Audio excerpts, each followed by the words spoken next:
Hi, everyone.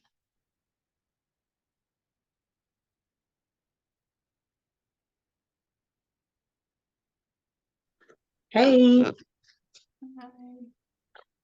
Hi, Inka. Hi, everyone. Oh, be quiet, Bliss. Oh, he ain't stopping. He wants to go out, but he's not going.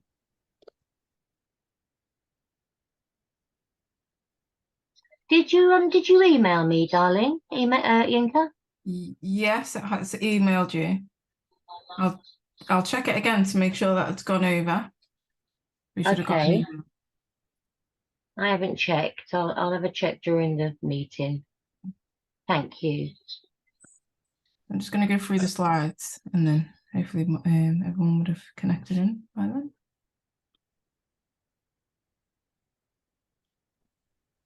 Hi, Inka. Do you Hi. run these every week? Yes, this one's on. Oh no, sorry. This one's the every second and fourth Thursday of the month. This one. Oh, okay, cool. Yeah. Thank you. And this specific session is always recorded to support Michael and in his teachings, and he shares it publicly to support others in these teachings. And this was just the last slide from the last week on projection. So the last slide was, I didn't suggest forgiving them. I suggested forgiving the realities in your mind. True forgiveness does not mean letting someone else off the hook. You can't forgive anyone for anything. True forgiveness is a tool for changing realities in your own mind. So Yinka and I run Hear My Voice Book Club, which is an inspirational self-development book. So all the events can be found on Meetup and Facebook.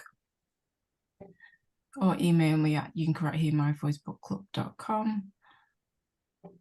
And this is what's on for the rest of the week. So we've been doing the forgiveness worksheet every day. We've got one more left tomorrow at 5:15. And what else we've got? We've got children's story time tomorrow, Saturday, Sunday cardio workout, and then Sundays 8 AM Joe Dispenza's meditation. Our next monthly book club, which was chosen by the group, is Letting Go. So we've obviously got a lot to let go of, which is Thursday, the 5th of October. And there'll be 3 sessions of 5 AM, 10:30 AM and 8:30 PM. And for those that are in Manchester, we had our session last night, which was really good. So that's going to be the second Monday of every month at 6:15.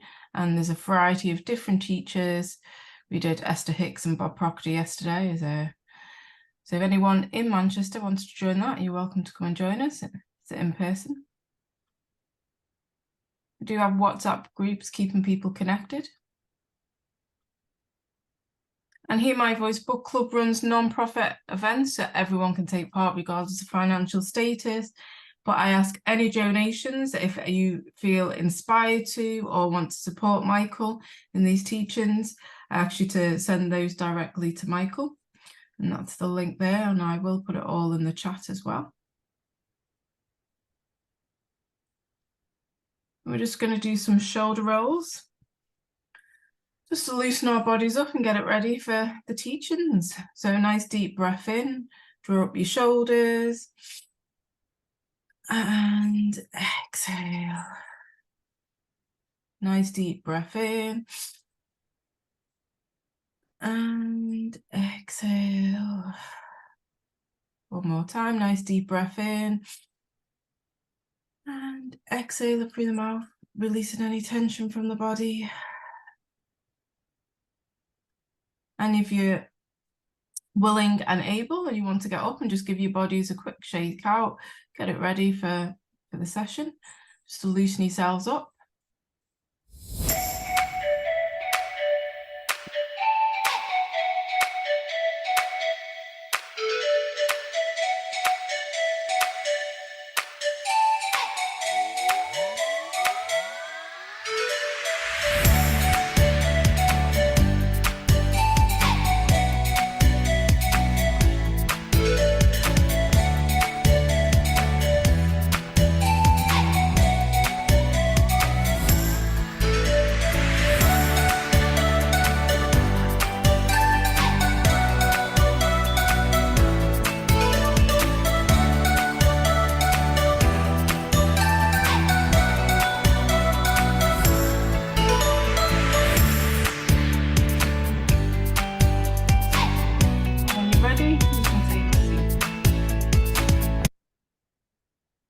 And just to say, yes, we will be doing, Gina's just reminded me, we'll be doing a meditation on Mondays at 8:30 as well, for anybody who wants to join that. And it is the same Zoom link for all the events, so you just click on the Zoom link. So I'm just going to introduce Michael, because Michael is the founder and director of Heartland, a self-healing centre. Michael lectures and teaches on health and healing and the true meaning of forgiveness. And Michael's also married to Jeannie Ryce. So if Michael wants to introduce himself, come say hello. He's there. Hey there, young lady. Hey. I'm having a challenge getting my camera app to work. It's not seeing me for some reason. We can hear you. Okay, well, yeah. I guess that's a good start. Yes. But my apology, we don't have a picture. I'm not sure what's going on. I'll work on it in the background, see if I can get it repaired. Okay. As long as we can hear you, it's all good. All right. Do you want to share anything about yourself, Michael? What do I want to share? Well, been developing this work over the last almost or a little better than 50 years. Feel like it's taken me about that long to really start to understand what I've been learning for the last 50 years. And so here I continue to teach it, and I'm teaching just exactly what it is that I need to learn. And here I am learning on new levels every time I interact with a new group of people. So I'm delighted to be here to be sharing these tools and see what unfolds for everybody. Thank you. Delighted, honored. We've been practicing the worksheets every morning. That's what I heard. Yes, today's been quite an eye-opener for quite a few of us today. It was a good session. Tell me, what was the biggest question that came up? It was more what it revealed about that when what you think it is actually isn't what it is. It was what was behind what we thought it was, which came up for quite a few of us today. It was avoidance. Awesome. Yeah, the mind always thinks, well, if I could just work this out, then everything would be okay. And that this is always the mind's lie. Mm-hmm. Yeah. Did you want to share, Gabriella? Because Gabriella was... Exactly. We were actually talking. Hi, actually, Michael. So we were talking actually in the morning, and we came to the realization. So the very common word which was coming, it was avoidance. Right. So, and it's basically avoiding the reality or avoiding the answer or avoiding the feelings when it comes up. And that was actually as a global of everything, like avoiding it. And it was a great actually workout in the morning on that. Yeah. Sweet. That's awesome. Yeah. I think it's been really good to catch it first thing in the morning as well. When the mind is ready and fresh.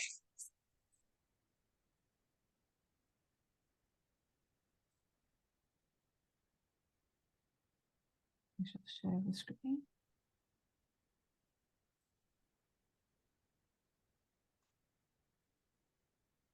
So remember to breathe throughout this session, because things may come up that may trigger you.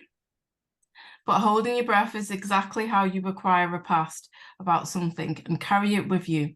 Holding your breath attaches the pain of an experience to a reality in the mind. If that reality is triggered, even through external circumstances, do not justify it, there will be pain. So remember to notice the breath and to breathe.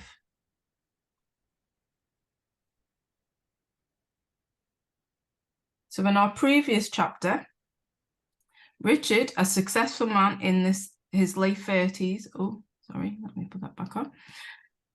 Following the breakup of another marriage, had contacted Michael. Richard felt his life was a mess and was desperate and wanted Michael's help. We looked at projection, a reality contained in and projected outwards from the mind of the observer. Projection results from the belief that someone else is responsible for the output of your mind. When that belief is held, the mind uses whatever internal information is triggered by another for building a reality about that person. Our denied and suppressed attributes show up as part of the image our mind builds of them. What we did last week. So have you had any repeated patterns or situations occur recently that you have wondered, why is this happening to me again? Why are they doing this to me again? Why am I doing this to myself again? Or why can't life just cooperate? Choose one repeated pattern you have been experiencing that you would like to work on in yourself as we go through this session. So if you just jot down something that you'd like to work on, and notice what you're doing with your breath as you write it, that you are breathing.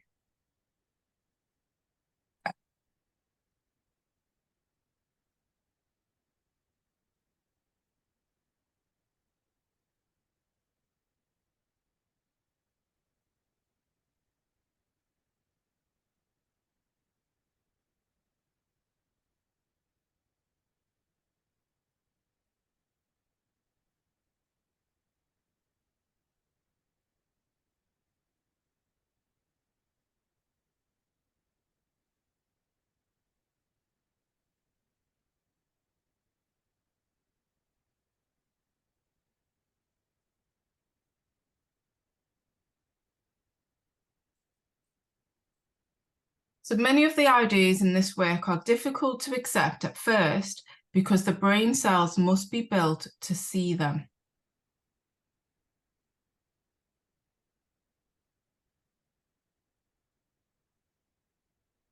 Have you noticed how much we resist being made aware of the truth of the things we would rather hide from ourselves?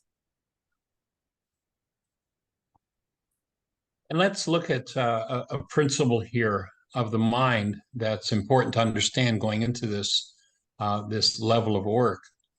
And in the ancient teachings, it was said that the deeper teachings were only for those who had the eyes to see and the ears to hear. And I think we can probably safely assume that most everybody within the audience had what we call physical eyes and ears. So it wasn't talking about that. They were saying that you had to have the brain cells in order for your mind to build recognition of something. So if two different people hear or see a particular event, each mind is going to build a picture. And it's going to build a picture not based on what the information that comes into the eye, what we would say the eye sees, but rather it builds a picture based on what's stored in brain cells. One of my favorite examples, and it fits because it taps into a deeper level of understanding energy. One of my favorite examples is if we look at the Aramaic word that has been translated by the Greeks as sin, and you look at the whole conversation in the culture about sin and its terror and trauma and evil, and I mean, it's just an endless array of things that end up having people develop realities, develop pictures in their minds that are based in trauma. And yet the word sin is an archery term. If you're on the archery range and you fire at the target and you miss the bullseye, the scorekeeper yells sin. And all it means is you're off the mark. So for most people, when you say the word sin, they have this whole Greek, oh golly, depending what their history is, depending whether they've been involved in churchianity or whether they've been involved in fear-based teachings, sin can be just, I mean, people just go nuts internally over that word. And yet now with new brain cells, oh, it's an archery term. It just means off the mark. So if I engage in a behavior, if I engage in taking in an energy that doesn't belong, for instance, food supports my aliveness. And if I eat or drink hydrochloric acid, I've taken an energy that doesn't belong in my system. So it's sin. It's off the mark. There's no emotional component to it. It's just talking about qualities of energy. So hopefully whenever you hear the word sin again, you'll have new brain cells. There'll be something different happening in your mind if you hear that word. And what we're looking to do is to update and to upgrade into a true meaning for everything that the mind engages in, so that we can really tap into and live in the truth.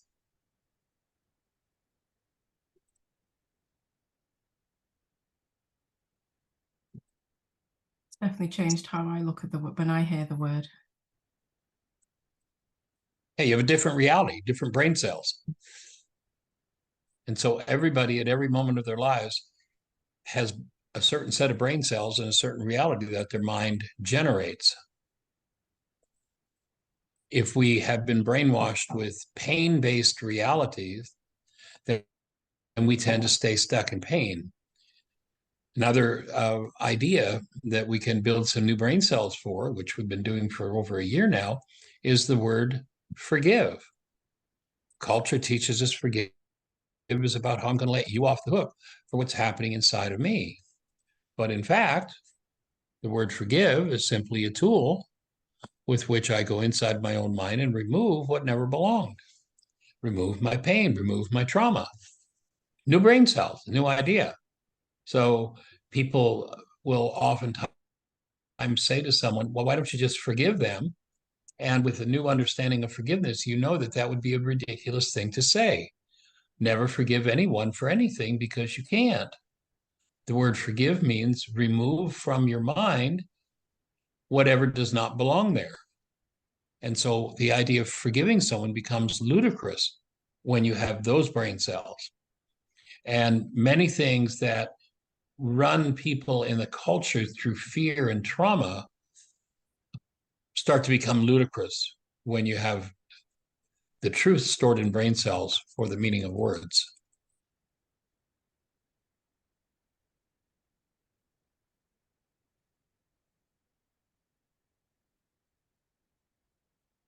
So most people can think of many examples in their lives when they have tried to point out what someone was in denial about and did not want to hear. Does it sometimes seem unbelievable how difficult it is for a person to see what to others is so obvious?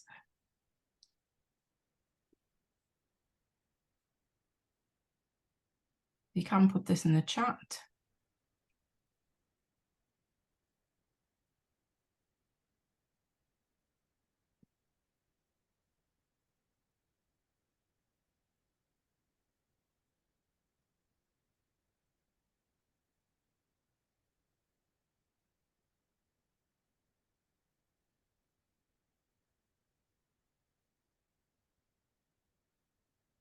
Can you think of examples of this?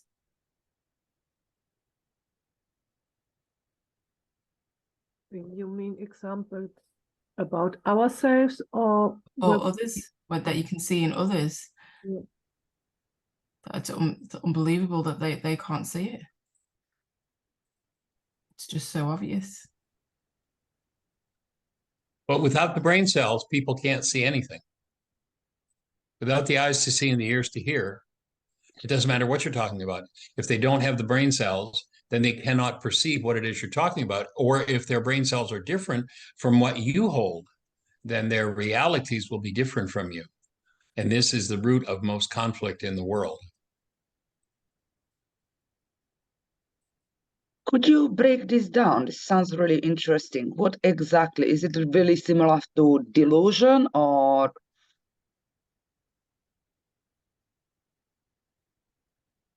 Well, let's use an example. I've got a television set, and I'm watching a particular movie on channel 4. And I call you on the phone and I say, I'm watching a wonderful movie.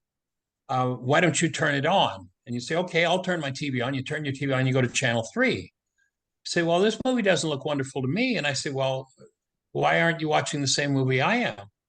What channel are you on? Oh, I'm on channel 3. Oh, I'll turn to channel 4. I don't have channel 4.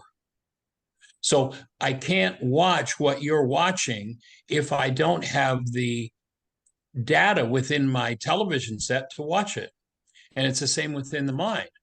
if I have incorrect information about a particular thing in the world, my mind is going to generate an incorrect understanding, an incorrect reality, remembering that reality is the output of the mind. Does that make sense to your question? Is it also applies to it? It does actually, Michael. Is it also applies to, let's say you watch a same movie, but your reality is different to that what the other person thinks? Correct. I'm watching the same movie as you are, and I go, "Oh, isn't it terrible what he just did to her?" And you go, "No, it's terrible what she did to him." I say, "What are you talking about?" "Well, you have a set of brain cells that her behavior is terrible. I have a set of brain cells that's his behavior that's terrible." Everybody has a reality all the time. Sadly, and the way we can tell when the mind is using corrupt data to build its reality is when there is hostility or fear attached to the output of the mind. That mind is using corrupt data to build its reality, and therefore its reality is not going to be accurate. And what we're looking to do is to give people the tools to remove all inaccurate data from the mind so that they can build realities that are true and accurate every time they look at something, every time they have an experience.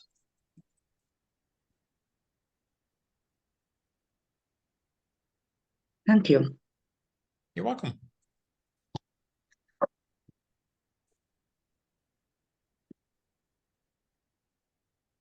So there's reality, which is the output of the mind, and there's actuality, what actually happened in the world.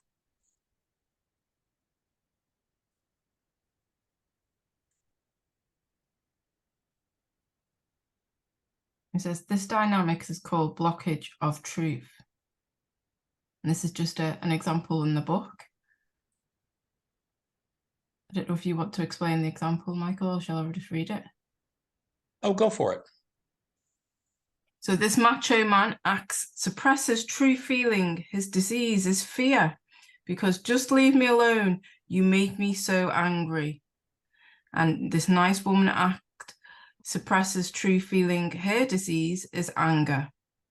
Why can't you just do it the way I tell you? I'm sorry. And his is men are no good, and his is women always put men down. It's all your fault for the macho man act. But the nice woman act, it's I can't do anything right. Men always leave, and his is I've got to get rid of her. So they're triggering each other. And his is it's okay, you're off the hook. I'll forgive you. But in his thoughts, she'll destroy me if I don't get her out. I forgive you, she says, for all the pain you have caused me. Oh God, maybe things will work out this time. But the thought of that chance, I will never be loved. I could just kill him. And his macho man act is, you are so messed up. I'm out of here. I want another drink. And his is, why are you leaving? What's wrong with me? I want to eat one of those. I want to eat one of these days. I'll speak up. So you can see in this case, when people build, one of the ideas we get into in our Healing Through Relationships workshop is that most people's relationships are based in matching bags of garbage. So what you're seeing here is an example of two people with matching bags of garbage and how they bounce off of each other and how each one has a mind that builds a reality based upon what their individual issues are. You know, he wants to shut down what he doesn't want to deal with alcohol. She wants to shut down what she doesn't want to deal with food. And so each one has a set of dynamics which tend to keep them in blockage of truth. And the way that one stays in blockage of truth, there's some interesting Harvard research that says that in a time frame where 10,000 brain cells fire. That is, they've got somebody in a lab and they've got their brains hooked up to electrodes, and they're measuring literal brain cell firings within the individual. And in a time frame where they could measure 10,000 brain cells firing, the max amount of data that can get into conscious awareness is 9 bits of data, a very small piece of the puzzle. So if my mind selects 9 bits of data based in hostility or fear, my mind is using corrupt data. And so something that isn't actual becomes my reality. Like, oh, he doesn't like me, he's going to leave. And the fear of looking at what's inside perpetuates that. So each individual there has a reality. And when that 9-bit space that we're talking about, imagine we're looking at this spatially, there are 10,000 units of electrical activity moving, and the maximum amount of information that goes into awareness is that 9 bits. If that 9 bits is corrupted, then the mind tells us a lie. And when we call our lie the truth, he says she's the problem in his life. She says he's the problem in her life.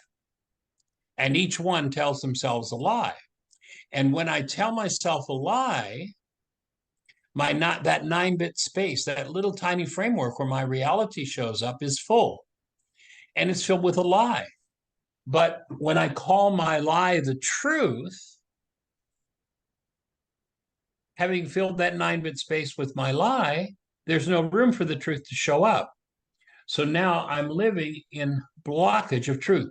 I've blocked, like the truth bounces off of my mind, and I'll keep processing, or I'll keep dealing with the content of my own mind.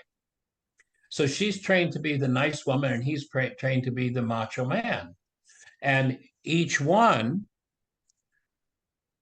not having any awareness of how to change the output of their own minds, is stuck in their own aberrant realities. And they each tell themselves that they're seeing the truth. Calling their lies the truth means they live in blockage of truth. What forgiveness does is it's not about letting other people off the hook, but it collapses the lies of the mind. It gives us the opportunity to process the inaccurate information beneath our mind's lies and free ourselves from lies, so that there's room in the mind, there's a space for truth to show up. So undoing blockage of truth becomes a key part of this work.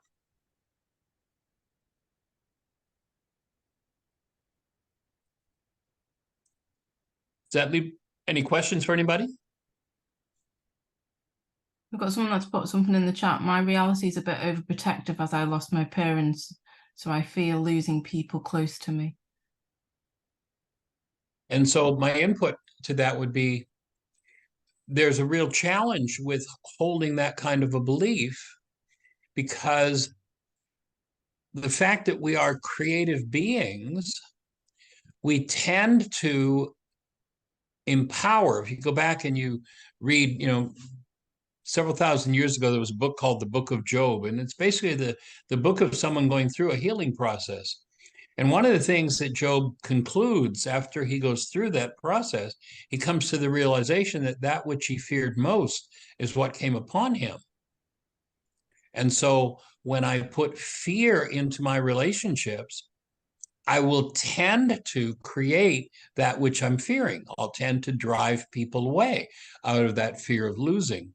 So doing forgiveness around that fear of losing, doing some of the worksheet work would tend to remove that fear and put you in a space where you're able to welcome people, and the fear factor just disappears. You live with the energy of active present love in your mind, and fear just has no space to enter.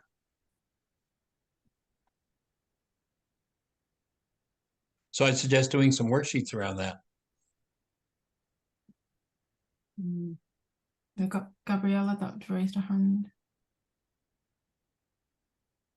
I think what I wanted to ask is this kind of truth and the story what you actually read just minutes ago. Is it like a pretending to be someone rather than being yourself and talk the truth out, what you really feel? But that's where most people live. Most people have learned that who they really are, is not acceptable. Yeah. And so when they meet someone, they tend to go through an unconscious routine of, well, I know who I am isn't of any value. So tell me what you need to be me to be, and then I'll be it, and then I'll get approved of, and then I'll get accepted. But of course, that's not who I am. So I'm never going to experience true acceptance.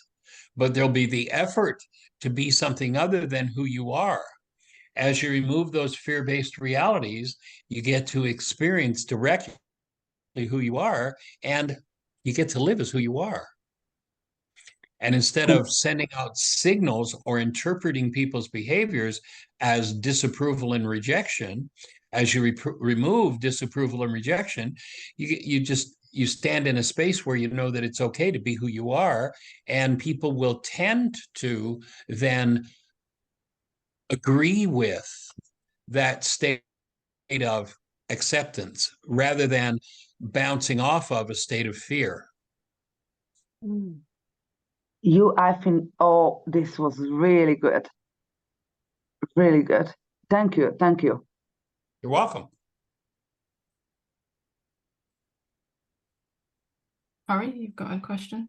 Yeah, in that example with that man and the woman who would like to eat healthy food, and the man would like to drink. What you just said a minute ago, is that like if that the man accepts his behavior, and the woman would also accept her behavior without wanting to change the other, without fighting about what they want. Would that be yeah, I don't know. I mean, what do they deny, or what how can they how could that get solved? Yeah. Well, you'll notice that brief dialogue is illustrating how people trigger each other's realities. How do they resolve it? Well, number one, you've got to come out of denial. Remember, our definition of denial is when I think or speak as though something outside of me is the cause of what's moving inside of me.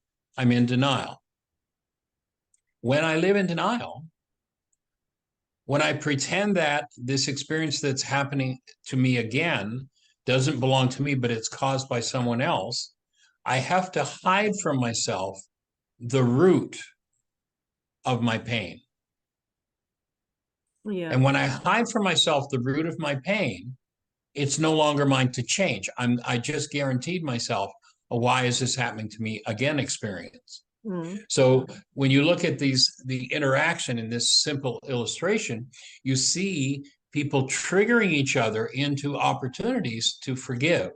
But when people live in block to truth, they live in the world of blame instead of the willingness to own what's going on in their own minds. So, let's say, it's rage. We're seeing here the last picture.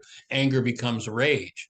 So here's someone who, if you really started asking them, here they are, they think, well, my rage is about what's happening here today. But if you really started to quiz them, you'd find that if you went back to their childhood, they raged at their power person. And raging at their power person, they walked away from an event, and their whole belief system was, they make me so mad. And so they walk away from their power person, mad as hell, and they don't ever think about themselves. The only thing they talk about, the only thing they think about is their power person. And then they go back and they look at the first meaningful relationship they were in. And why did that one end? Well, because they made me so mad. And every time they got mad in that first relationship, they walked away, thought nothing of themselves, thought only about how that person had made them so mad. And so that relationship fell apart and they entered another relationship.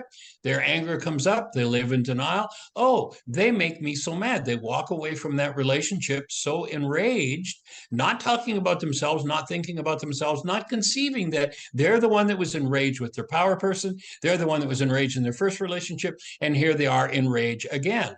And how do you live in blockage of truth? You keep blaming. Walk away from them, talk to your friends about how they made you so mad when you get off in your own room. Oh, they're such a problem. Never stopping and going, oh, I'm the one who's angry. Mm. Maybe I could undo my denial. And so, that relationship crashes. And then the next relationship, they make me so mad. And there's no conception. There's no conversation about, here I am in my rage again. Maybe I need to start to think about and talk about my mind and what my mind is producing rather than talking about you and how you make me mad. Yeah. And of course, in each case, each person in this illustration is moving in the direction of drugging themselves with alcohol or food while their conversation's all about somebody else, never for one moment owning the output of their own mind. Like, when do you go through rage 87 different times with 42 different people and come out with your rage and go, I'm in rage, rather than look what you did to me. Look how mad you make me. No, nobody can make you mad. But if there's mad in there, it's coming up. And if we live in blockage of truth, we'll never resolve it. It will become the thing that drives us away in every relationship. And it's just time to wake up and go, oh, here I am with my rage again.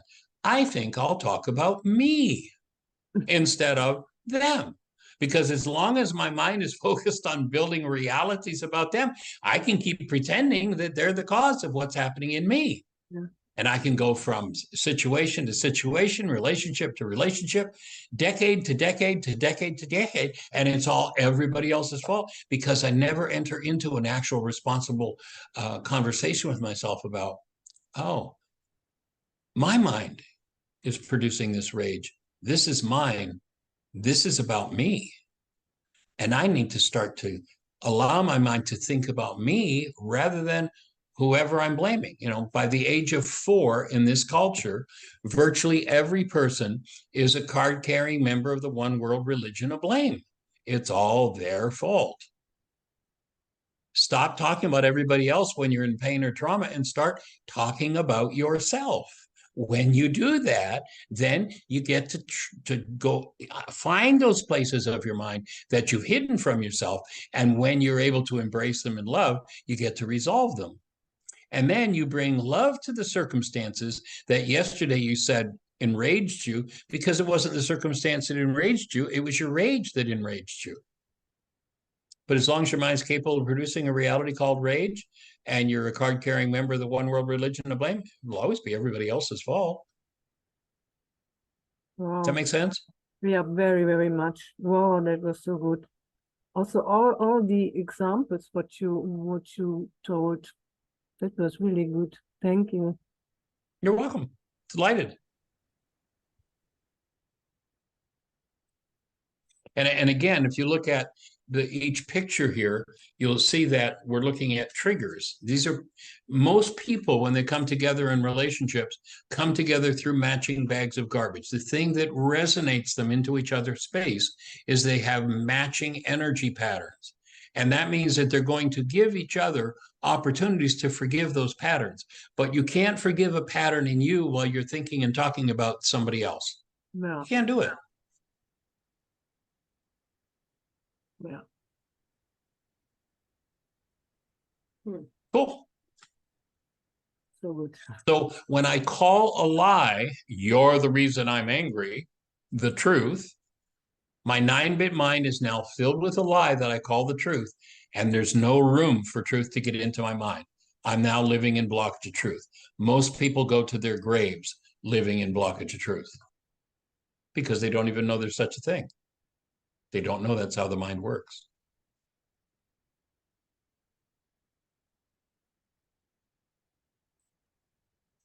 Go for it, Inka.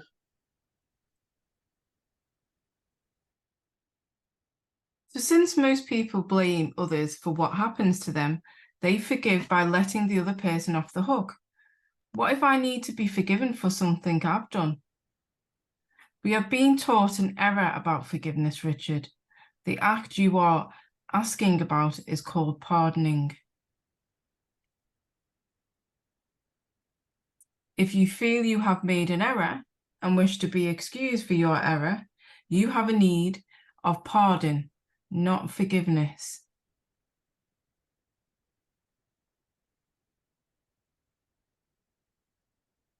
Until we learn the true meaning of forgiveness, we substitute pardoning and think that forgiveness has occurred.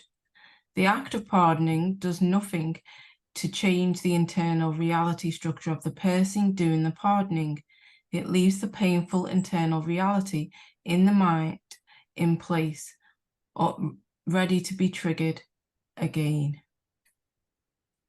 So, letting someone off the hook, people do crazy things. We do crazy things. And so letting yourself or someone else off the hook is a perfectly fine thing to do. And if you call it forgiveness when you do that, then of course you'll never do forgiveness because you think the forgiveness work has already been done. So if I let myself or someone else off the hook, they did act inappropriately. That really was a totally and completely unreasonable thing for you to do. And I'm going to pardon you for that. And now I recognize that the rage that came up in me that seemed to be about what you did isn't about what you did. It's about what's in my mind. So now, having pardoned you, I'm going to start to talk about me and this insane rage that's in my mind that I need to resolve, that I need to forgive. The filter that I keep seeing everything through when somebody violates one of my goals. And you'll notice that you're never upset with what appears to be upset with anyone when they're fulfilling all your goals. It's only when someone violates a goal that you hold for them. And that goal that you hold for them is the recruiter in the mind that calls on the mind to use whatever tools you've got. And if the only tool you've got is rage, if your family system, if the only tool you've got is criticism, if the only tool you've got is put down, then that's the tool your mind will tend to prompt you to use. But when you start recognizing that that's not based in love and that you have a problem, then you begin to own. And while you may pardon another, you then step inside your own mind and apply forgiveness to free yourself of that corrupt data that is always calling out to be triggered into activity.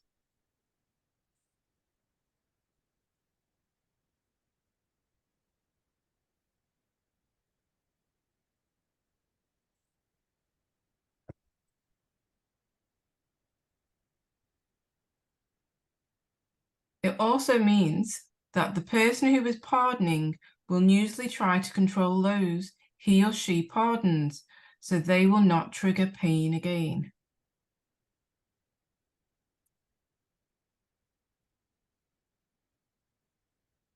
When people forgive each other, using the misunderstood form of forgiveness, they let each other off the hook. Then each mind still has its invisible blockage and painful realities. Each tends to avoid a real relationship with them because they fear their internalized pain will be triggered again.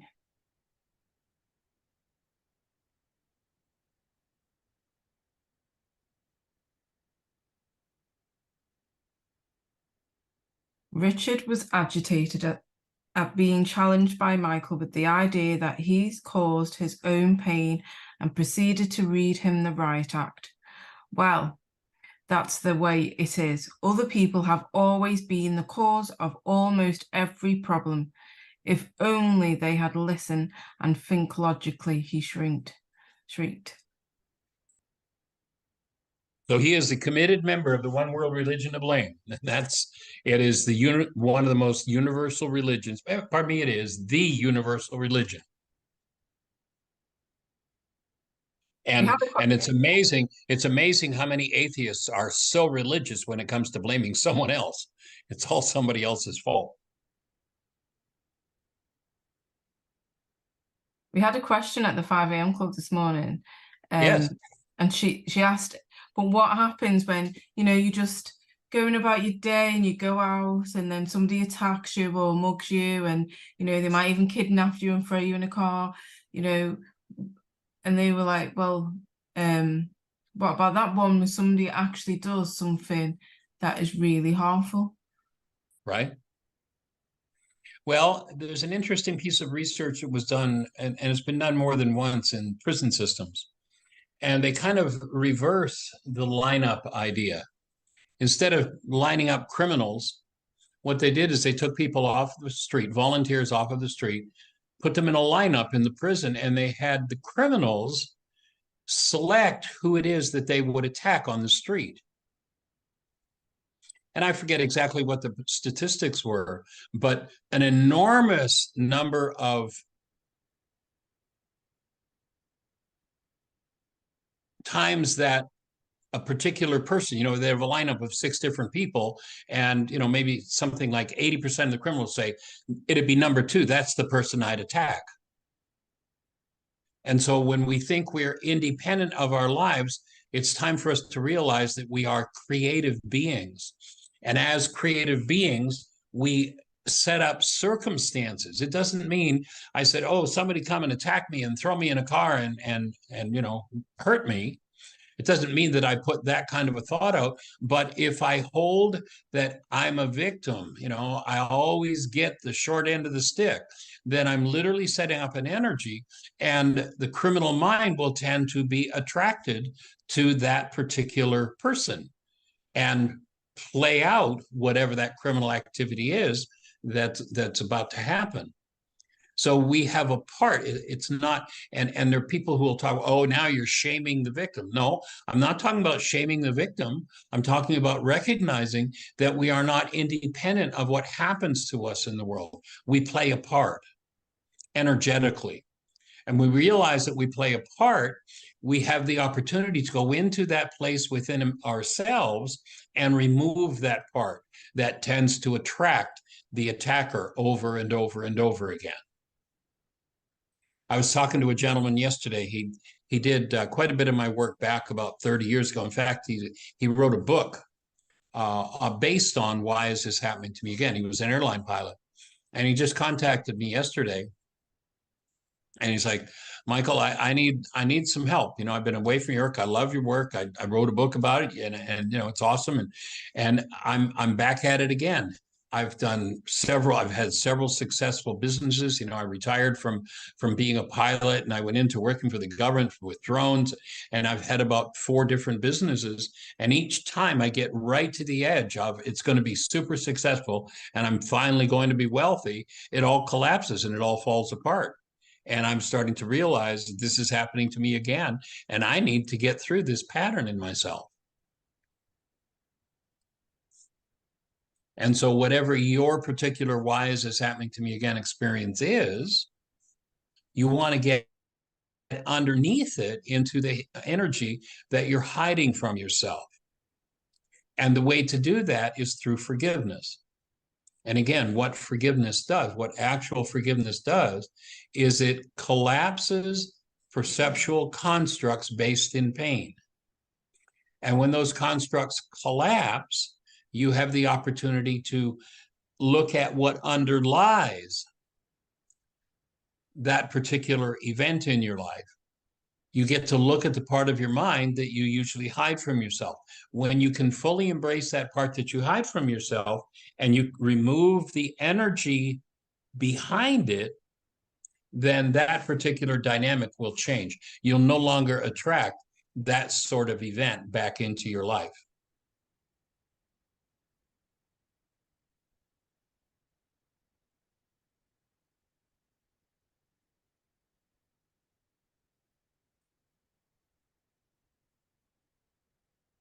So how often do you hold other people responsible for your reality? What do you experience when you blame another for your reality? So you can put that in the chat, or you can raise your hand and share. So how often do you hold other people responsible for your reality? We've got Corey who feels low. What do you experience when you blame another for your reality? Yeah. Yeah.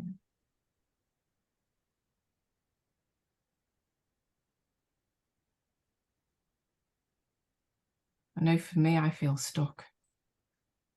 There's no way out. You know, I think I've shared with you before, I used to keynote a conference called Global Sciences. This goes back, more than 3 decades ago.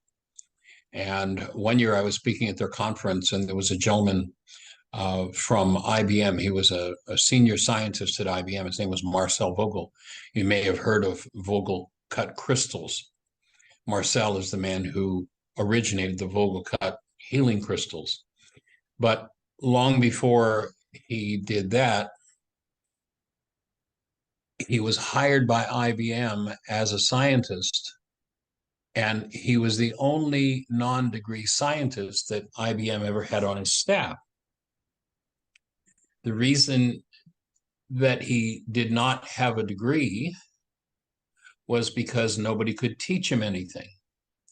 At the age of 11, he invented and personally patented chemical light. If you go to a football game and you buy a light stick, it's a plastic tube and there are glass tubes inside of it. When you bend the plastic tube, the chemicals in the glass tubes that break mix and it lights up. So Marcel invented that when he was at the age of 11, and his family didn't have the money to patent it. So Marcel at the age of 11 patented that invention. He is the reason why one of the reasons why we're able to do this book study today on computers, because Marcel invented the magnetic coding for IBM that allows information to be stored on your hard drive so that you've got a computer. Without Marcel Vogel's invention, we wouldn't be doing this right now. And this particular year, he brought a camera with him that was developed by an Englishman named George Delaware. It's called a Delaware camera. And the camera is different than a regular camera. Normally, you click the shutter on a camera, the aperture opens, and the light that comes into the aperture is registered on the photographic plate. And when you develop the picture, you get a picture of whatever was in front of the camera. Well, this Delaware camera has a tuning mechanism on it, somewhat like a radio tuner, so you can attune it to different frequencies. For instance, I've seen pictures taken by the Delaware camera, properly tuned, of an acorn. And what shows up on the photographic plate is an oak tree when they take a picture of the acorn, tuned properly. Now you say, well, that's ridiculous. That's just, how could that happen? Well, think about it. Think about energy. You're sitting in a room right now, and if you had the right tuning mechanism, your television, you could probably attune to 10, 20, 50, 100, 200 different channels. 200 different pictures are in the room with you right now, but you're not attuning to any of them because you don't have a tuning mechanism for them. You don't have the TV turned on and attuned to that frequency. But that doesn't mean it isn't there and that it isn't readable. Now you think about an acorn, you plant it in the ground. Has anybody ever planted an acorn and gotten oats when they plant an acorn? Anybody ever planted an acorn and gotten roses or a Volkswagen? Well, that's ridiculous. You plant an acorn, you get an oak tree, of course. So what you're telling me energetically is inside the acorn is the image or the vibratory pattern of the oak tree. And that's what the camera was able to read. So the upshot of why he brought that camera that year was he was showing pictures of the high energy waves that leave the mind when we think a thought. Literally every thought you think by definition is energy, and by definition energy is motion, and everything that moves creates an energy wave. If you have a fear that this or that is going to happen, then you're continuously literally sending out an energy wave intensified by that fear that particular event is going to happen. And if the energetic patterns are patterns are in the area to bring that event to fruition, then that's what's going to happen. Forgiveness allows you to access and remove those patterns.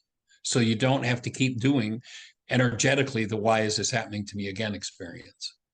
But you can access, hold, and change what you're blaming somebody else for, because you're putting that energy into your brain's image of them and thinking they're the one that have the problem. And of course, the question I oftentimes ask tongue in cheek is, if they're the one with the problem, why are you the one with the pain? Maybe you have a problem and you don't know it because you live in denial. It's time to give up denial, own and access the patterns in yourself that cause your pain. But while you're blaming somebody else for it, your mind will take that pattern and put it into your brain's image of that someone else. And you'll have a reality that it's about them. And that reality, if you hold to it and stick to it, means you're living in blockage of truth. Forgiveness will collapse that reality, give you access to the underlying energy that keeps producing that result. And when you have access to it, when you can embrace it in love, then you can change that very pattern. And the why is this happening to me again experience will tend to disappear. Does that make sense for everybody? Questions, thoughts?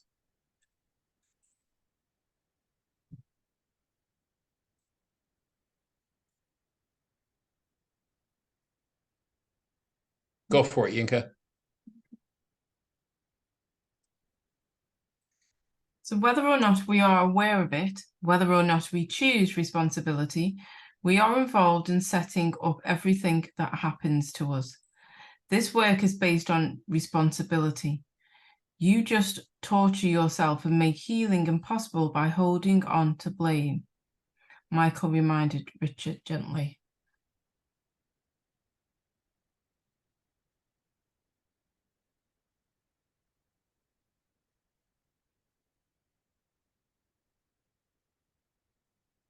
Who has been there in every problem you have ever experienced?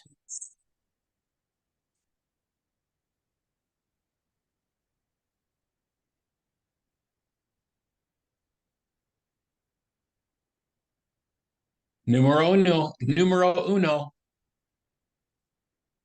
Mhm.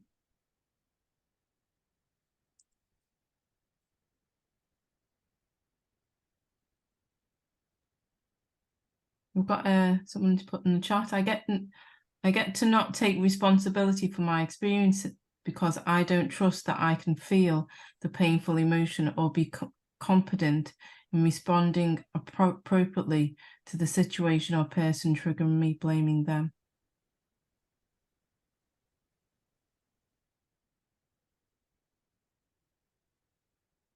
Well, my offering would be what you're saying there, Christine, is that you dig out and do a worksheet around that and start to break down your mind's false beliefs about not taking responsibility, protecting you. Because not taking responsibility is a sure way to draw in energetically attack again and again and again.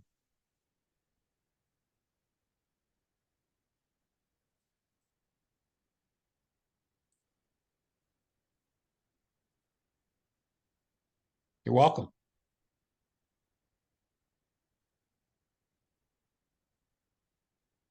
So maybe at the 5 o'clock session tomorrow, that worksheet might be a good one to do for Christine. And then we've got a question of how to relieve victim position. This is it, Alina. Mm-hmm. This is how it's done, through forgiveness.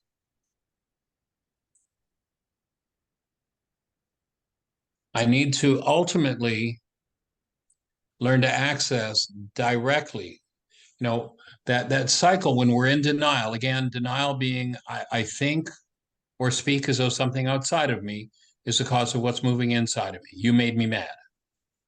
So now when I hold that belief, I have to hide from myself what it is that's really making me mad. and I hallucinate a reality, a picture, where my mind shows me the lie that you're the reason I'm mad. What forgiveness does, what the reality management worksheet is designed to do, is to collapse that reality. And when it collapses, there's a specific technology that came out of the first century Aramaic language.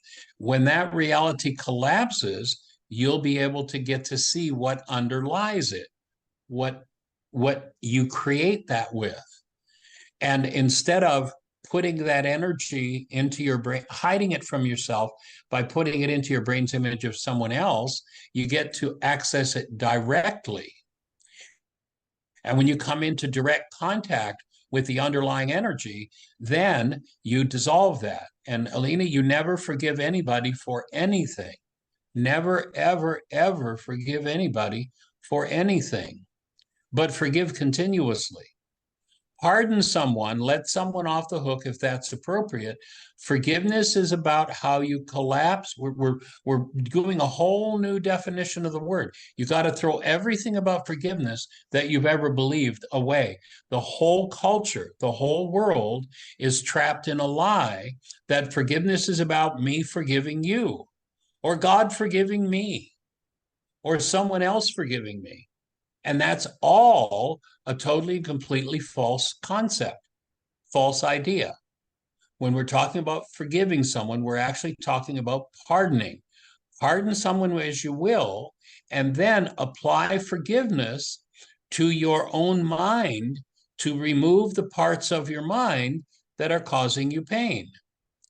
You've got to stop talking about everybody else when you're in some form of pain or upset and start talking about yourself and start dropping into the hidden parts of your own mind and remove those parts of your mind that you've learned to inflict trauma upon yourself with.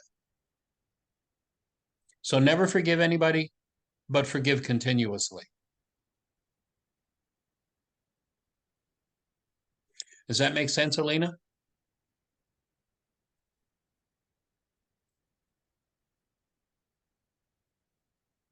Oh, good.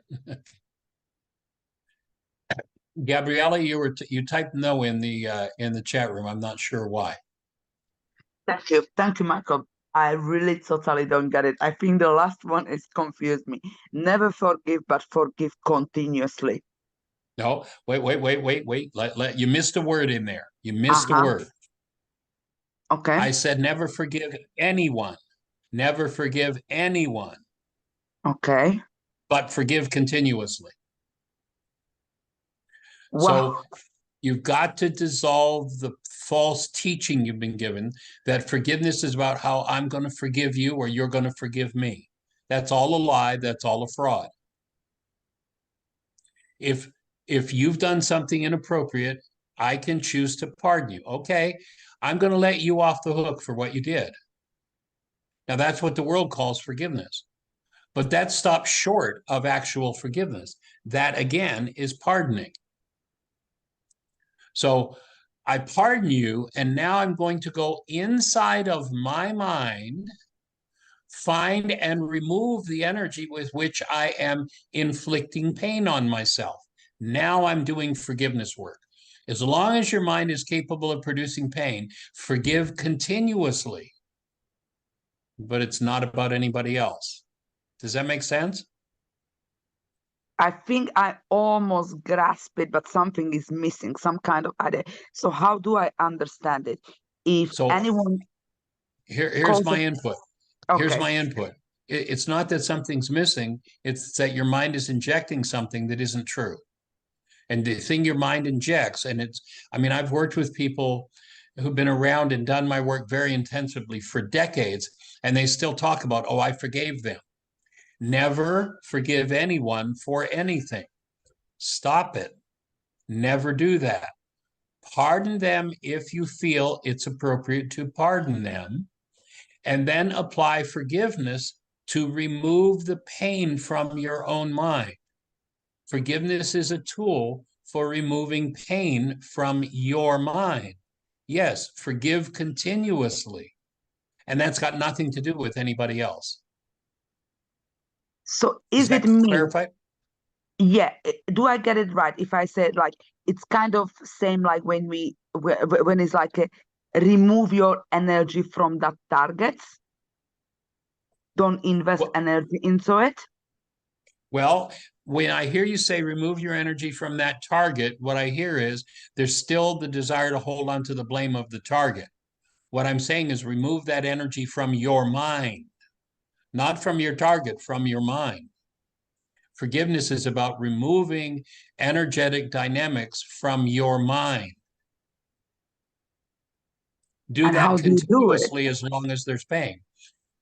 Well, that's another topic. That's the worksheet that I think last session we talked about the worksheet and we told you about how you could go to Yinka's website or our website and there's all kinds of information. There are radio shows, or pardon me, book study clubs where we walk somebody through step by step the whole process. Go to your phone and your app store, type in the words in the app store, Heartland, Heartland, Heartland, one word, Aramaic forgiveness. Download the forgiveness app and start applying forgiveness. Oh, thank you. It will show you. It will show you how to do that. Okay. And Okay. maybe it's getting to be time. Maybe the next session we'll do another worksheet session. Thank you. Thank you, I was Michael. just going to Appreciate say that. that, Michael, that because there's been quite a few questions on the worksheet, maybe we could do the next one as a worksheet. Yes. Yeah. And then the 5 a.m. group that you're doing, Yinka, you're doing worksheets at the 5 a.m. group in the mornings? Yes, 5:15. So the other thing to do would be to get up early and start participating in that. Yeah. And Gabriella, if you're up for it, maybe you want to come and do a worksheet next time Michael comes as well. I am up for it. Yeah. Yeah. It sounds very interesting, and I would love to actually have it in a go. Yeah. Because what we do with the worksheet that we do with the in the morning is slightly different than the one that Michael will do, and obviously it'll go more in depth. If you want to try Completely that. up for it.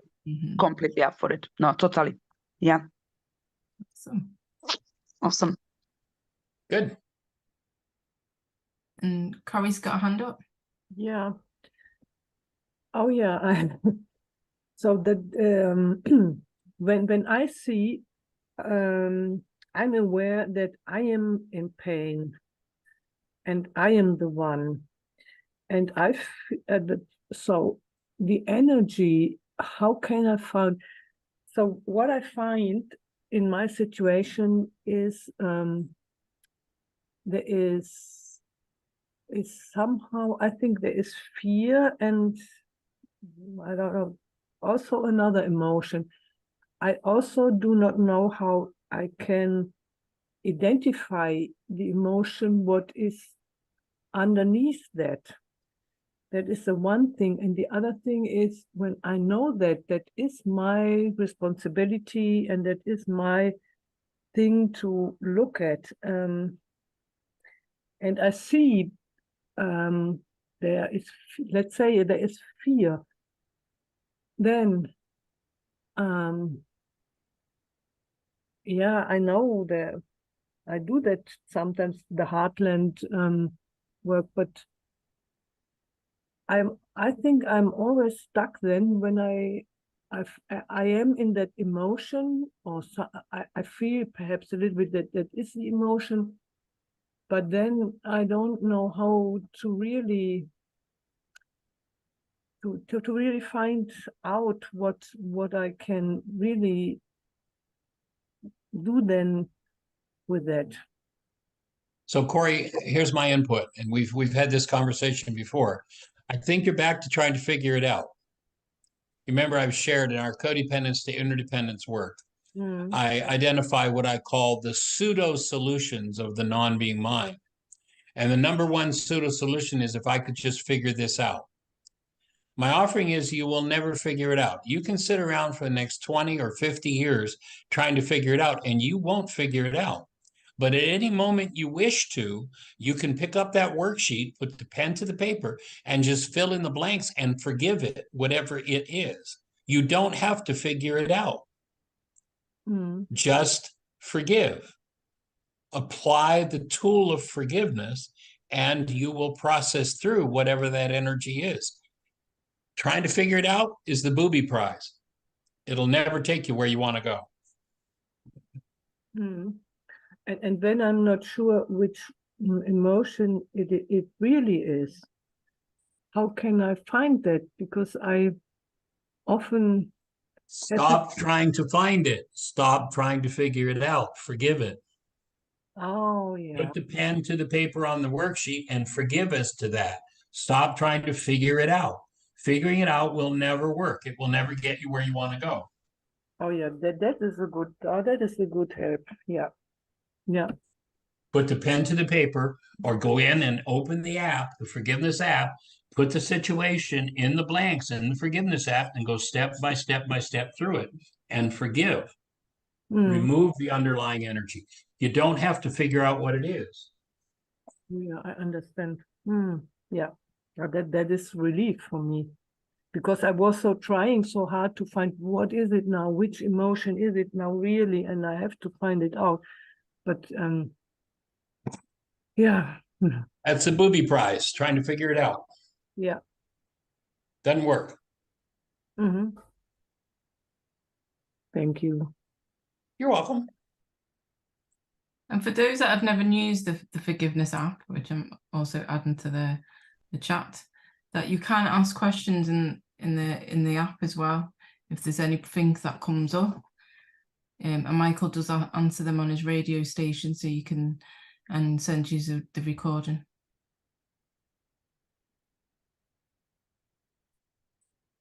And the app, I definitely recommend having a go at the app because it's nice and easy as well.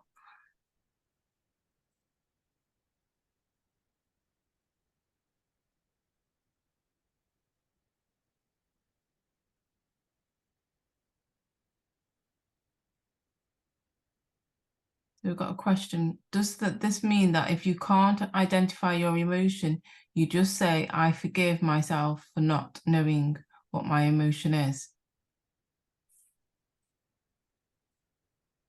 No, once again, I'm going to suggest that you never pretend you could possibly forgive yourself for anything. If you feel like you've been deficient and you need to pardon yourself, yes, I would suggest that you say to yourself, I pardon myself for not doing a good job at this. That's fine. Go ahead. Pardon yourself. But you can't forgive yourself.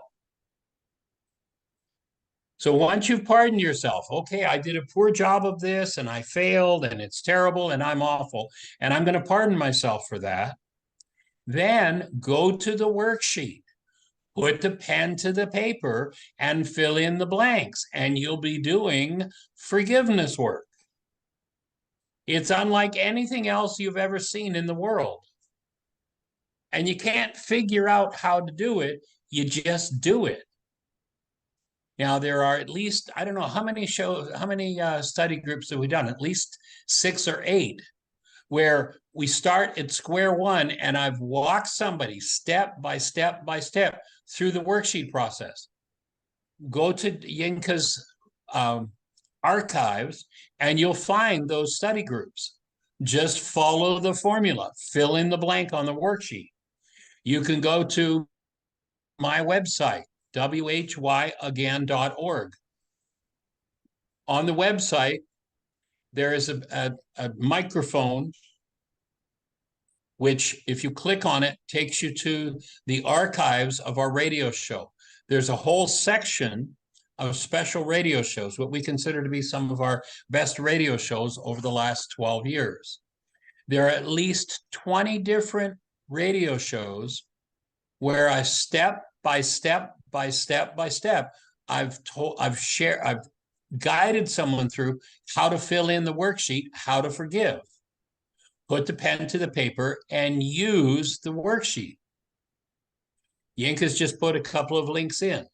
There's the blank worksheet, and there's one of the shows or one of the study groups where we've walked somebody through how do you forgive.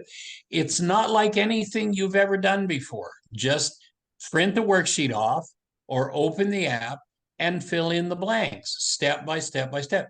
Forgive. This is how you do it. It's not like anything you've ever thought of, anything you've ever seen, anything the world has ever shown to you before. It's not like anything. So it's not something you're going to go, oh, well, I'm just going to do what I somehow know how to do. Take the worksheet, fill in the blanks step by step, and you will be engaged in the act of forgiving. If you do that enough, if you put that into practice enough, then forgiveness will become second nature to you. It's something you'll do just almost automatically. And your life will change in ways that you can't even imagine. But you've got to do the process. You can't talk about it. You can't think about it. You can't ask questions about it. You've got to put the pen to the paper. You've got to do the process. Put the pen to the paper. Put the finger to the keys in the app. Go to your app store. Type in Heartland, Heartland, Aramaic, Aramaic, forgiveness. Download that app. Open the app. There are 2 different worksheets. Pick one of them and start filling in the blanks. If a question comes up as you're filling in the blank on, say, step 3, there's a button there. Push the button, ask your question. Hit send. When you do that, the next radio show, Jeannie will read that question. We'll discuss and answer that question, and then we'll send you back a link to the show so you can listen to the answer. You can do that right from in the app, every question that you've got. But you can't do forgiveness without doing forgiveness. I'll have people who will say, oh, yeah, I heard about that forgiveness work you're doing, and what do I do about this? And I say, well, you forgive. Well, you know, I've already forgiven them. No, this has got nothing to do with forgiving them. It takes a whole change of mind. Total, complete, full, 100% change of mind. You're never going to let anybody else off the hook again and call it forgiveness. You're going to apply forgiveness because now you know what forgiveness means. And it's about changing the content of your mind. I hope that fits and makes sense. It's like, it's so different from anything we've ever seen that it's hard for the mind to grasp it. So stop trying to grasp it, put the pen to the paper and do it. That's all. Just put the pen to the paper and fill in the blanks. If you run into a problem, write us, ask your question. We'll answer it for you. And yeah, the next show we'll do another worksheet live. And you don't have to wait for that. You know, that's a couple of weeks away. You can go to the archives. You can go to that link that you could just put in the archives, or pardon me, in the chat. And there it is. I guide somebody. Here's what you put in step 1. Here's what you do in step 2, 3, 4, 5, 6. Here's how it's done. Put the pen to the paper. And for the first time in your life, engage in actual forgiveness. And then make it a habit that whenever there is pain that your mind is blaming someone else for, you apply forgiveness to the removal of that pain. And you enter into forgiving continuously. Does that make sense for everybody? I hope. Yes. Now, I would say you don't even need to understand or even study this stuff for it to work. If you do the work, Right. I have a friend and she just comes to mine and takes worksheets because I have piles of them. She just takes worksheets and goes away. And she's like, I'm not interested in coming in into any of the sessions, but she has had some really profound experiences from doing the worksheets, and she has no idea of any of the teachings of this. Where it happens is where the rubber meets the road.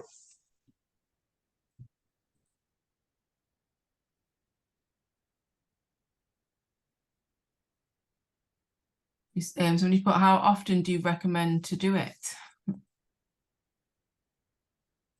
Well, when I do an intensive or I do a live Why Is This Happening to Me Again workshop, I usually suggest that people make a commitment to do at least 5 worksheets a day for 40 days.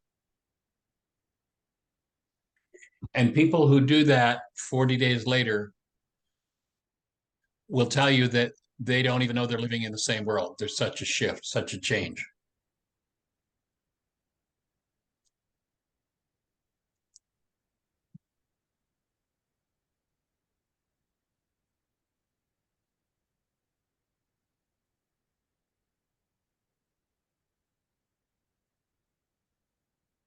And you'll notice here now, Richard, we're seeing he's starting to get into his stuff. So he's looking for drugs.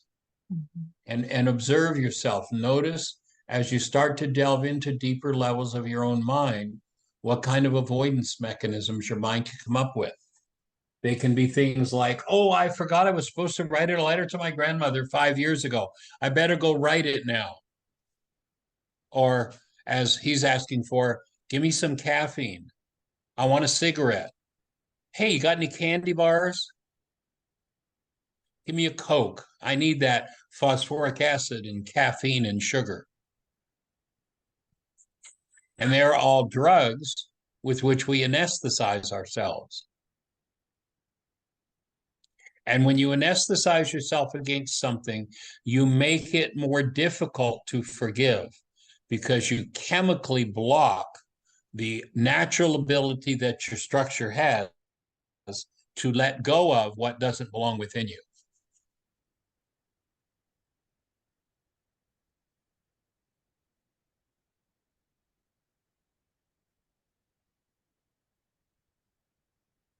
So the question is 5 worksheets a day on different problems or the same problem? Yes. Is it different? So different or the same? Yes. What's in your face? You might do 5 worksheets, you might do 50 worksheets in a row on exactly the same issue. And you may do a worksheet on this issue and it's gone. And another issue may be there, and then another and another and another. Whatever's up in your face, whatever your physiology and your mind are producing in the way of distortion or pain, you apply forgiveness. So there's no rule of thumb that you have to do it on the same thing over and over and over again. There are some issues that I've seen people do once, and that issue literally is just miraculously gone from their lives. I've seen other people who'll start working on a particular issue, and it's something that's deeply genetically embedded in their bloodline. And 10 years later, they've done 100 worksheets, 200 worksheets on that issue, and they're still doing worksheets around that issue because they haven't completed the process of letting go of whatever that is as yet. Corey. I am on the Heartland app in that moment, on the current 7-step work-up sheet. Right. And then that is again, I mean, you answered that before to me, but there is a question about the emotion that I feel. So can I type then in the emotion what I think it is? Just Yes, it easy. absolutely. Yes. Again, it's not about trying to figure it out. What comes to mind? Work on what's in your mind at the moment. You may say, well, there's a deeper level. Okay, there's a deeper level, but I'm going to work on what's here right now. Okay. And then you'll reveal to yourself as you do the process, the deeper and deeper levels. Mm.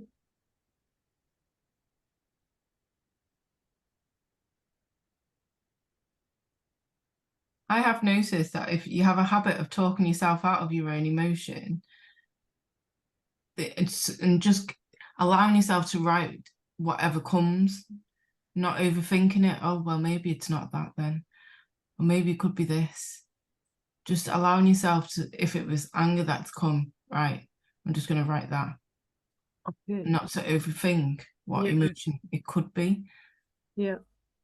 To make it to make it really right, I want to I find that emotion and then I got it and then I am there. But yeah, that's good to I would scrap trying to get it right. Just allow what comes. Often sometimes I've noticed that it's the first one, just that quick what, and I just write it down straight away, and then it's like, oh, and then something else comes because I've become aware of that. Yeah. And then start doing worksheets on your need to do it right, to be perfect. Yeah. And then you start Yeah. to get in touch with the power person dynamic of being told that you're broken. And you start to heal that dynamic in yourself, that thought disorder, and you get free of it. Oh, that is good. That's good to know. Yeah. That's good. And whatever comes up, I did a session with a gentleman yesterday on a still point breathing session, and he's a therapist. He was brought up at a home. His father was a psychiatrist. He became a therapist, and he was doing a still point session yesterday. And we started to get in touch with some kind of heavy emotions. And all of a sudden, he kind of switched out of those emotions, went, hey, this is getting boring. I don't want to do this anymore. It's like, oh, okay. So how does boring look like your life? And what we came down to is, as he was a kid, and whenever there was something going on in his family that he didn't want to participate in, he'd just he'd go into boredom. So his forgiveness project became forgiving his boredom, because that was the thing he used to block, not feel, and not deal with what was going on in his life. And here he is, a therapist. He's in his 40s and he's a therapist. And he's still doing his 4, 5, 6-year-old boredom game when he starts to get close to the core issues of his life. So whatever's coming up in the moment, that's what you apply forgiveness to. Yeah. Oh, yeah. Even though it is often the same emotion. I may do, when 2,000 years ago, they asked the man who originated this process of forgiveness, how many times do I need to forgive as to my brother? He says, is 7 times enough? And the answer he got back was no. He said 77 times 70. Now, that's not a literal number. What's going to happen is any given reality that your mind is stuck in a loop with, you're going to forgive as many times as you need to till you break that loop. And it might be 10, and it might be 100, and it might be 1,000 times that you'll do that particular piece of work until you finally break that pattern. And the place where you might end up literally doing 1,000 worksheets would be the place where there's a generational pattern, something that's been going on for generations and generations and generations.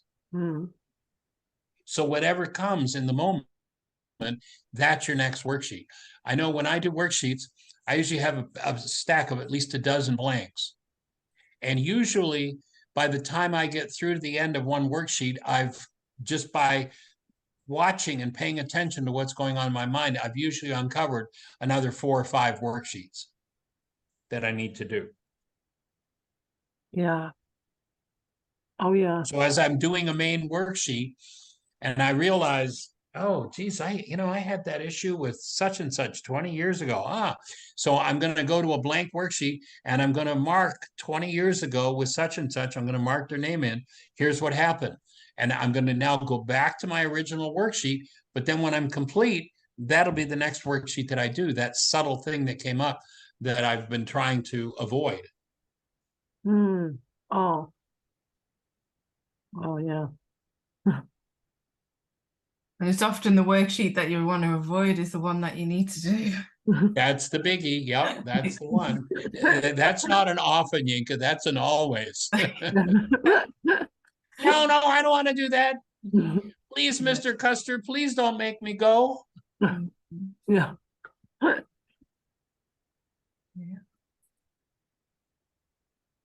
So Richard asks, do you have any coffee? I'd like a cigarette too. Richard was holding his breath. We have herbal tea, Richard, but no coffee. I suspect that your stress levels may be elevating, and perhaps caffeine and nicotine are ways you control your feelings. If you use those drugs to relieve stress and block truth, chances are you are addicted to them.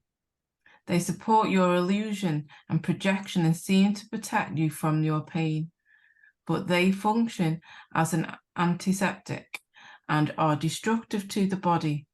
I would suggest, since more feelings are surfacing, that you might let go of the need for a cigarette and a coffee for the next hour or so and see if anything more comes up.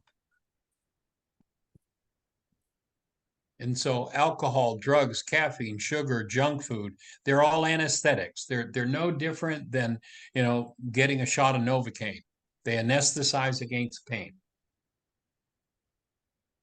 The most common drugs in the culture are busyness. Oh yeah, I meant to do those worksheets, but I was too busy. And hostility.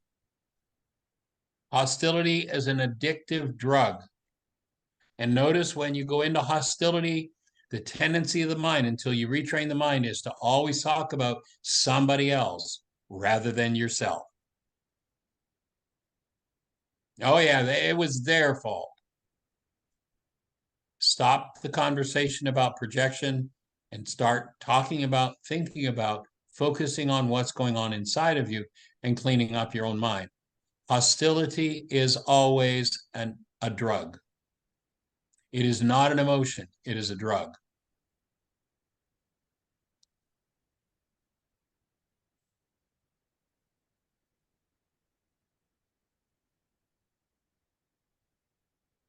So are there any realities in your mind that you are willing to now feel and surface? So are there any realities in your mind that you are willing to now feel and surface? And remember to breathe.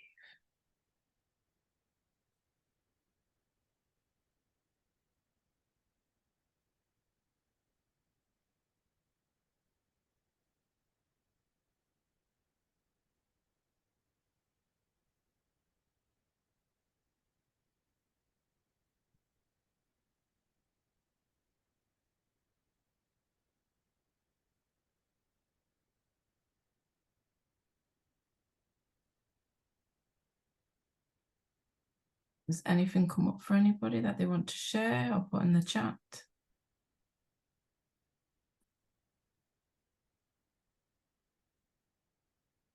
I know I've got a big one that's coming, especially over the weekend with you, Michael.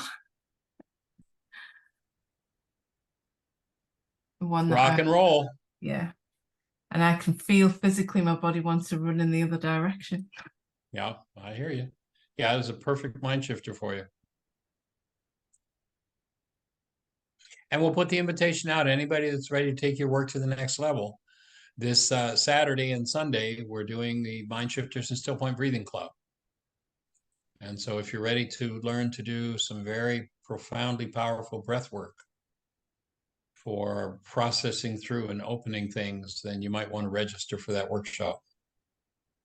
And if you're interested in doing that, drop Jeannie a note at JEANIE at whyagain, WHYagain.org. Jeannie at whyagain.org. Include your phone number and a way to contact you. What if you're in WhatsApp, that's a way we can usually talk if you're not in the United States. And we'll get you set up and registered to be part of that workshop. It's Saturday at 11 o'clock, Saturday and Sunday at 11 o'clock Eastern time. Which is off London's 4 p.m. Yeah.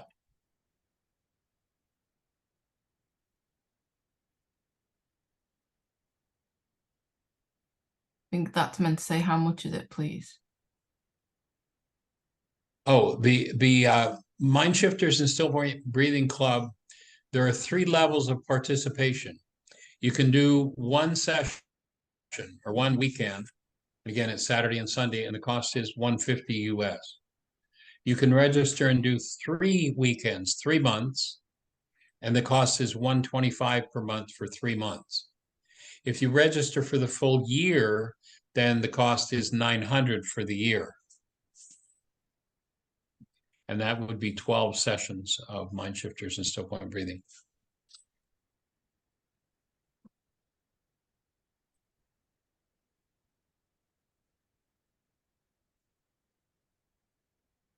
Jeannie's raised a hand. Yeah, hi, Michael. Hey, young How are lady. you? I'm rocking. Good, good. I'm doing pretty good as well. What could I expect if I joined your session? You can expect to get a couple of videos on mind shifters and still point breathing. We'll suggest that you select a mind shifter to work with, and that's another tool that we teach, and we'll send you a video on how to use that tool.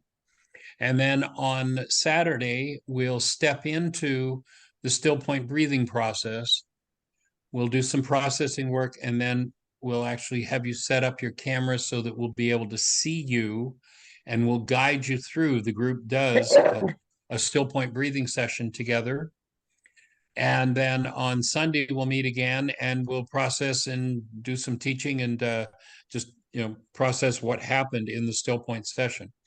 Still point breathing is a tool that I developed about 40 some years ago, 43, 44 years ago, a way of using the breath. When they say the veil of the temple must be rent in twain in the ancient teachings, they weren't talking about, as people would have you believe, a purple curtain in a church. The temple is your body-mind unit. The veil is the barrier between the subconscious and the unconscious mind. The problem is that we run around creating our lives out of our own unconscious dynamics, and we keep our unconscious dynamics hidden from ourselves by holding the breath. When you start to apply the breath properly, you begin to open that barrier and you start to be able to access deeper and deeper levels of your own unconscious dynamics and change them. So it's a complementary tool to forgiveness. Next to the forgiveness tool, it's probably the most powerful tool that we teach. And what type of breathing is it? Is it conscious connected breath? It's called still point breathing. I don't know whether it's like any, I've had dozens of different kinds of breath. People have come and went, oh, I've done this one and I've done that one and I've done that one and I've done that one, but nothing like what you're doing, Michael. So it's still point breathing. And, I don't give instructions on how to do it unless it's in a live workshop where you've got support. It's not a toy that I just hand to somebody and say, here, go and do this. You need guidance and you need support in doing it. Okay. Me, because I've done quite a few different breath works, especially within the group. It's not like any of the ones that we've done in the group before.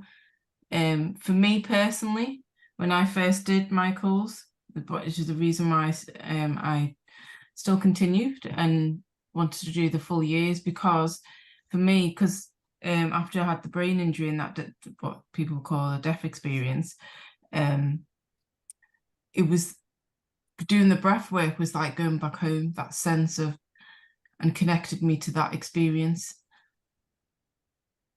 And what time on Saturday will you be doing the breathing, please? Saturday and Sunday, the workshop starts at 11 o'clock Eastern time, So which it's I believe is 4 o'clock our o'clock time. your time. Yes. Okay. And what It time? will usually last, usually from 2 to 3 hours. It might be a little bit more. Yeah.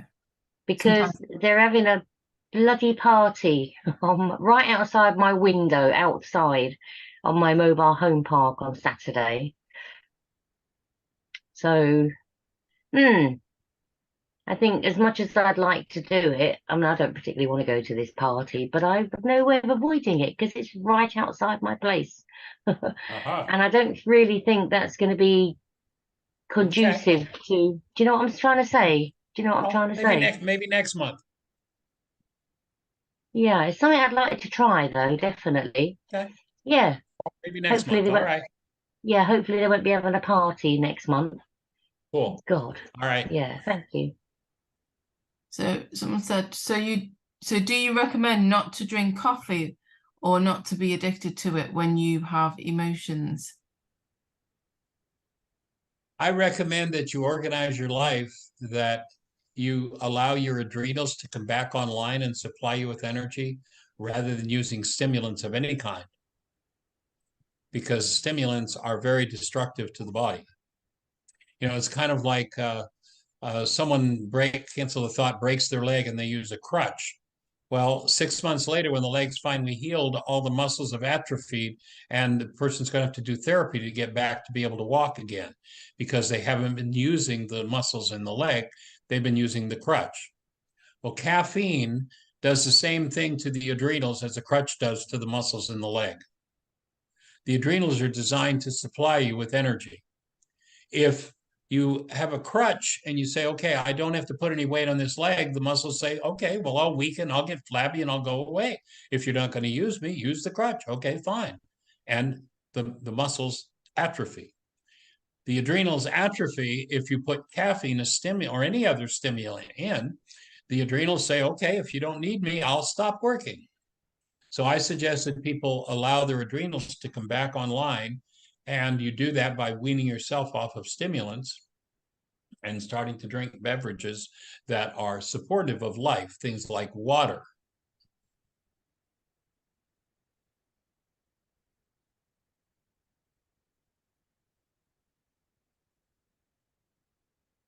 All right, we got next slide. So key thought. The bad news, you are the only problem in your life. There you go. Good news, you are the solution. Yes. Yeah. If you do your work, it changes everything. I think this is our final slide. Just taking a, oh yeah, this is it. Just taking a moment to just breathe, because the best exercise, Michael knows, is to practice and strengthen your ability to hold a space of love, is to close your eyes and allow yourself to become quiet. With the awareness focused inside, think of that which inspires you, the clearest, strongest, most powerful love you are capable of feeling.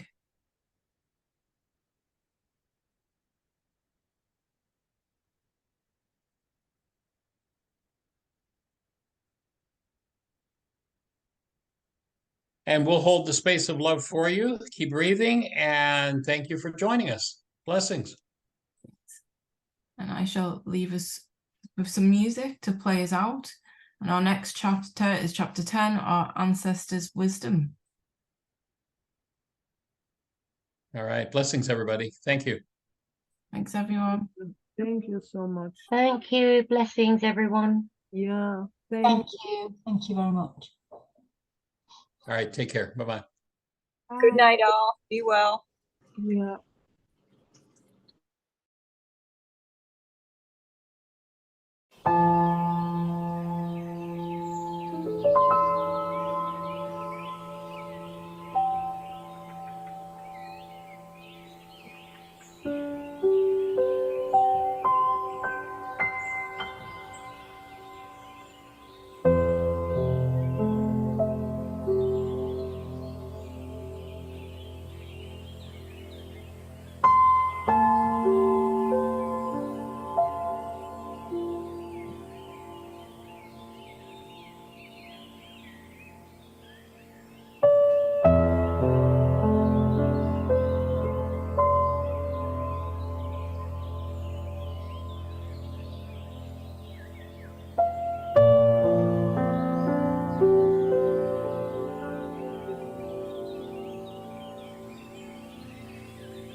Bye.